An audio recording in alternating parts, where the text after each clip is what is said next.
Oi, gente, tudo bom? Que Deus abençoe você, sua casa, sua família, em nome de Jesus. Bora lá. Capítulo 7 diz o texto. Verso 1. Então disse o Senhor a Moisés: Eis que te tenho posto por Deus sobre Faraó, e Arão teu irmão será o teu profeta. Veja que Deus está dizendo: Moisés, você vai ser o que vai instruir o seu irmão. Então os dois estão juntos.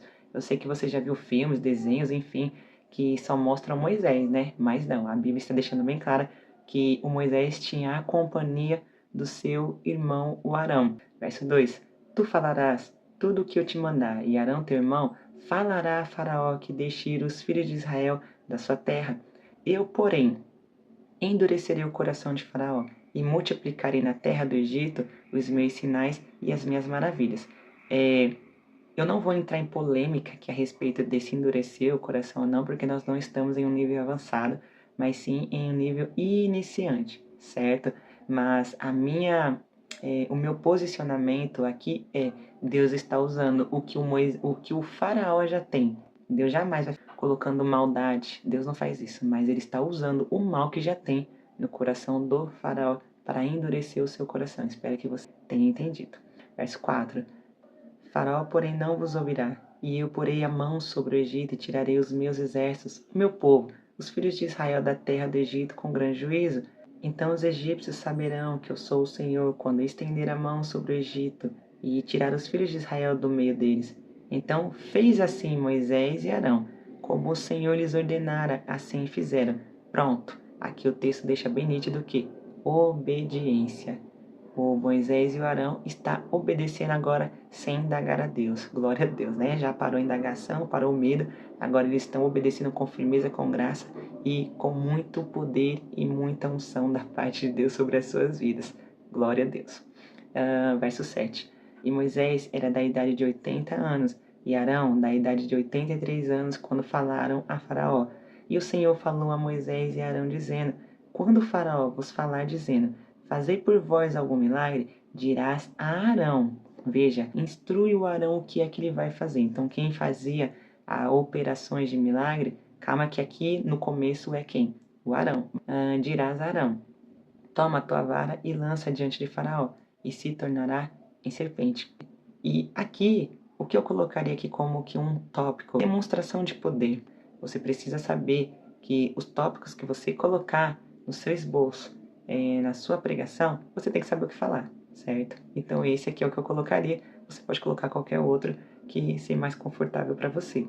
Então Moisés e Arão entraram a Faraó e fizeram assim, como o Senhor ordenara, e lançou Arão a sua vara diante de Faraó e diante dos seus servos, e tornou-se em serpente. E Faraó também chamou os sábios e encantadores, e os magos do Egito fizeram também o mesmo com os seus encantamentos. Olha o nível que está tendo aqui de disputa entre os servos de Deus, Moisés e Arão, e os magos, os bruxos. Olha que é como se os poderes, né, as unções, né, tanto a divina quanto a maligna, né, elas estivessem tendo um embate, um empate. Mas você vai ver que o mal sempre quis imitar as coisas de Deus, sempre. Isso aqui, desde o começo da história, você vai ver que ele sempre quis imitar tudo, tudo, tudo. Até aqui, ele quer imitar e ele quer sempre estar por cima. Mas é claro que o Senhor, ele sempre vence. Mas veja que qualquer outra pessoa poderia falar: nossa, mas então o mal ele tem muito poder. Na verdade, você vai ver que desde o começo a igreja sempre batia de frente, sabe? De frente. Vamos colocar aqui como que uma disputa entre o bem e o mal. O bem sempre vencia. Porém, se você for ver hoje, infelizmente é como se os das luzes eles estivessem mais focados em receber e ouvir revelações de CPF, enfim, mas não querem mais buscar poder de verdade da parte do Senhor, sabe, profundidade. Aí o que acontece? Aí alguns olham e falam assim: nossa, então os das trevas está ganhando. Eu posso colocar aqui os das trevas, como eles têm mais prudência de verdade naquilo que faz. Você vai ver que é como se os poderes malignos eles estivessem lutando de uma forma tão sábia que está fazendo com que muitos sejam enganados com coisas bestas, com balela, com coisas mínimas. E infelizmente o que está acontecendo? Está havendo muito entretenimento para tirar o foco dos servos do Senhor, para tirar o foco daqueles que são da luz. E alguns que olham e dizem o quê? a igreja está perdendo, a igreja está fraca. Não. Ainda tem os remanescentes, ainda tem aqueles que verdadeiramente batem de frente e vencem, não pela sua graça, pelo seu mérito, pela sua força, não, mas pelo nome do Senhor, pela graça de Deus e pela unção que Deus dá, certo? Mas tem sempre esse embate. Verso 12: porque cada um lançou sua vara e tornou-se em serpentes, mas a vara de Arão tragou as varas deles. Viu como eu falei para você? Que é uma aparência de que as trevas estão ganhando, mas na verdade o inimigo ele tenta imitar, mas sempre no fim ele sai perdedor, porque as varas de Arão, ainda que tá todo mundo ali imitando, mas as varas de Arão fez o que? A vara de Arão tragou a vara deles, certo? Então que você sempre entenda, ainda que pareça que o mal está prevalecendo, permaneça, permaneça, resista a esse mal aí e ele, ó, fugirá de vós, certo? Verso 13. Porém o coração de Faraó se endureceu e não os ouviu, como o Senhor tinha dito. Antes da gente já continuar aqui, um tópico também que eu colocaria aqui só para, né, dar um pouco mais de ênfase aqui nessa história está havendo uma competição. Eu colocaria um tópico chamado competição.